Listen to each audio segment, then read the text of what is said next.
Ready? Hello, my name is Gurvinder Singh, and now I'm going to give you the quick overview of our presentation. First of all, good morning everyone. Our research presentation today focuses on the gender pay gap in UK personal finance advisory sector. The title of our project is Why is the gender pay gap so large in the personal finance advisory sector of the UK? I am Gurvinder and I will start by introducing the abstract. We explore why women in this sector continue to earn 25 to 30% less than men despite having same qualification and doing the same role.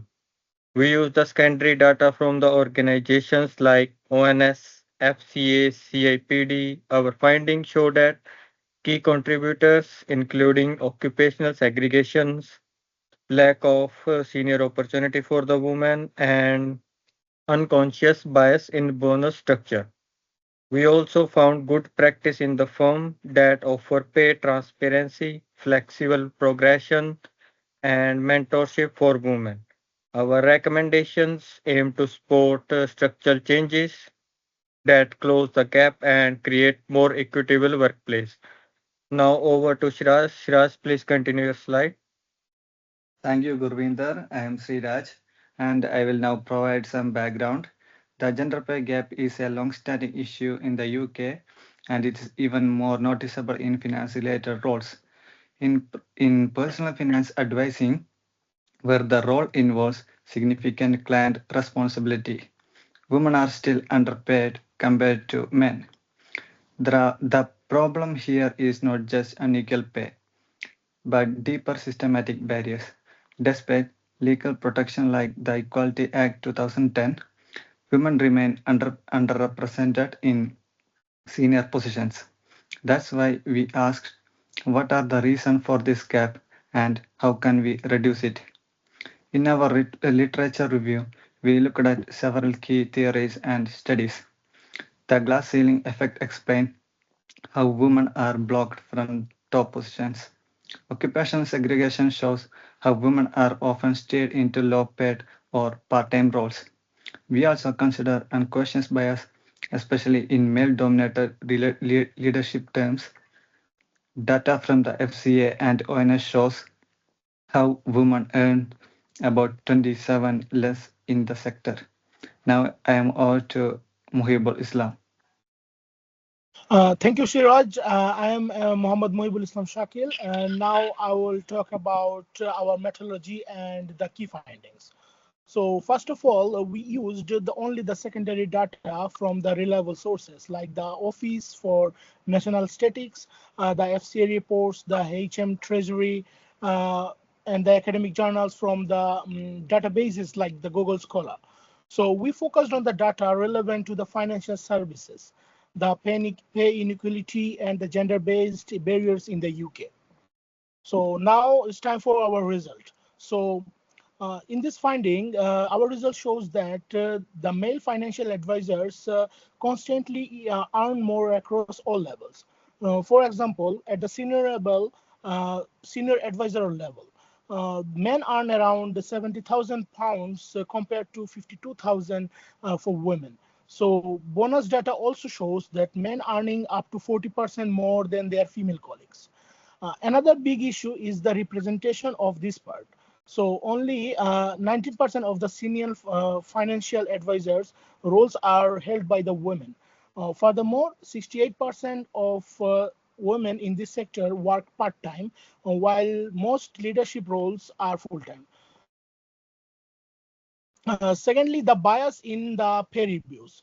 So if you look at the graph, we find that our research also found that the discretionary bonuses and the performance reviews often work against the women. So these systems are not always objective, and many of the companies track transparency, favoring the male employees in promotion and the pay decisions.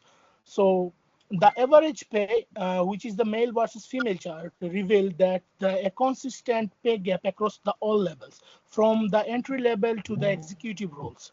So, secondly, the gender representation in the roles graph showed that the little improvement over time with gender imbalance remaining persistent. So these gaps clearly shows that how structural limitations affect the woman's career progressions and the income. Over to you, Suchitra. Yeah, thank you, Shakil.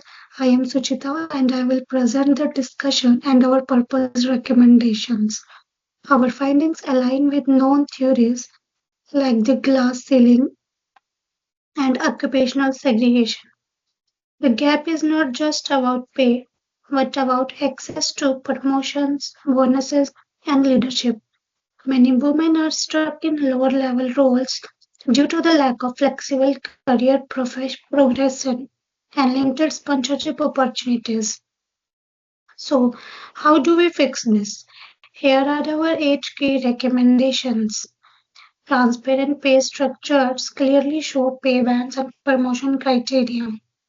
Annual pay audits regularly review pay data to fix disparities. Flexible career paths allow part-time professionals access to senior roles, mentorship and sponsorship, unconscious bias training for all managers and decision makers, standardized bonus allocation, ensure fairness in incentives, public pay reporting, make gender pay data visible and actionable, regulatory oversight. Now I'm done with my slides. Next slides are presented by the FIDA. I'm Pida Shahid and I'll conclude our presentation. The gender pay gap in the UK's personal finance advisor sector reflects deeper problems in workplace culture, policy, and leadership diversity. Although legal protection exists, enforcement is weak and progress remains slow. We believe that real change requires more than policies. It needs a commitment from organization to lead inclusively, be transparent, and provide women with equal access to opportunity. By applying our findings, companies can make measurable progress in narrowing the gap and creating a truly fairly work environment. Our research is supported by trusted sources including the FCA, ONS, CIPD, UK Government Equalities Office, McNicy, and the Equality and Human Rights Commission. That's the end of our presentation. Thank you. So thank you everyone. Thank you for listening us. This is the end of our presentation. That is why is the gender pay gap so large in the personal finance advisor sector in the UK? Thank you once again, and we are open to take any questions. Thank you.